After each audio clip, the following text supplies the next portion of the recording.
कोई नहीं है। तब भगवान शंकर सिर पर गंगा, मस्तक पर चंदा, सुंदर आभूषणों से सुसज्जित होकर भगवान शंकर सामने प्रकट हो गए। एक हाथ से लक्ष्मी को लक्ष्मी देने लगे, दूसरे हाथ से कुबेर को लक्ष्मी देने लगे और अपने दो हाथ से आशीर्वाद देने लगे।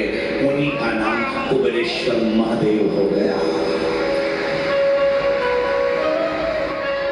उन्हीं का नाम कुबेरेश्वर महादेव हो गया। उन्हीं को कहते हैं कुबेर भंडारी, कुबेरेश्वर महादेव। जो कुबेर के पास भी जब खजाना खत्म हो गया, लक्ष्मी के पास भी जब खजाना खत्म हो गया, तब वो कुबेर भंडारी अपने हाथों से लुटाना प्रारंभ कर दिया और इतना दिया कि सारा वैभव वापिस वैसा ही हो गया। वैसा सारा उसी को कुबेरेश्वर महादेव कहते हैं। दुनिया के लोग कहते हैं गुरुजी आप कहते हैं कुबेरेश्वर महादेव। कुबेरेश्वर महादेव का मतलब क्या? जब लक्ष्मी का भी खजाना खत्म हो जाता है, कुबेर का भी खजाना खत्म हो जाता है, तब देवाधिदेव महादेव की शरण में जाते हैं। और शंकर हमेशा अपने दो हाथों के दर्शन देते हैं। और जब मेरे भोलेनाथ लुटाने का समय आता है, देने का समय आता है, तो अपने चार हाथ कर लेते हैं और वो कुबेरेश्वर बाबा पेट के नहीं है, खड़े होकर लक्ष्मी और कुबेर को वैभव देते हैं।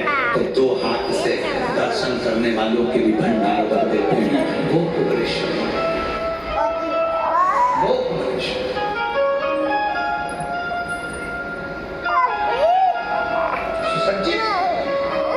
खड़ा नहीं होगा। कई लोग कहते हैं सीहोर आते हैं कुबेरेश्वर धाम में, वहां का रुद्राक्ष लेते हैं, कंकर शंकर पूजन करते हैं, जो मांगो वो मिल जाता है। क्यों मिल जाता है? उसका नाम कुबेरेश्वर है। खाली नहीं छोड़ते। सारे तीर्थ भले एक बार जाना मना नहीं, पर कुबेरेश्वर धाम पर तो बाबा से कहना कि हर 3 महीने में बुलाते रहना, ऐसी कृपा कर। हर महीने बुला, तो देते रहना, मैं आते रहूं।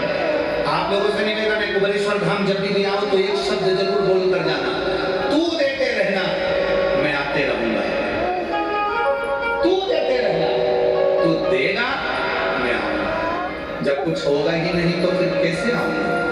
तू देना, मैं आऊंगा।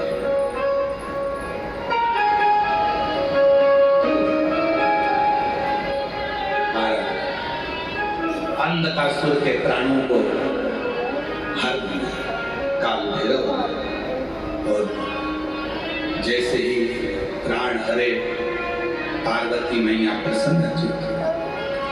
भले पुत्र था पर गलत विचार रखे, इसलिए प्राण हरना भी जरूरी है।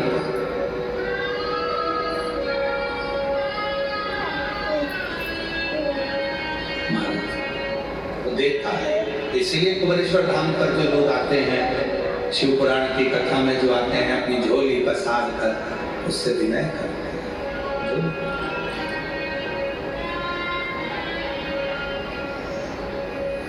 मुझे तेरा ही सहारा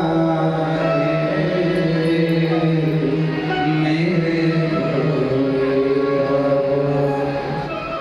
हमारे श्री राजेंद्र आनंदराव पाटिल जी की धर्मपत्नी सो कस्तूरी राजेंद्र पाटिल जी ने परसों के दिन कहा था, गुरु जी पूरे 7 दिन में एक ही भजन मिला है और एक ही बार स्तुति करने का मौका मिला। आखिरी दिन की कथा में 2 भजन गाकर कम से कम हम 2 बार तो भगवान से अपने दिल की बात कर दें। इसलिए आपको छोटे रूप में इस भजन को देते हैं। कब से खड़े हैं, हम नहीं बोलेंगे, सबको बोलना है शिव जी के सामने। कब से खड़े हैं,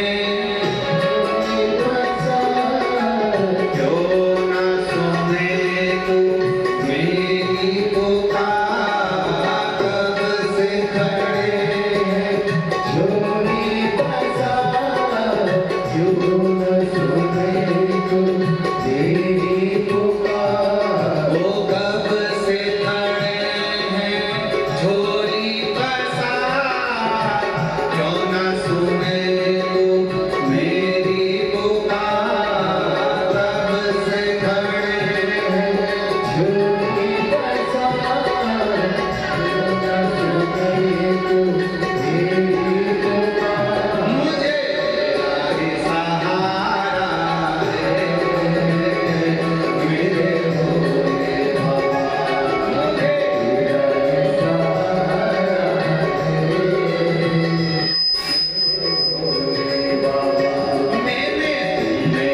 पुकार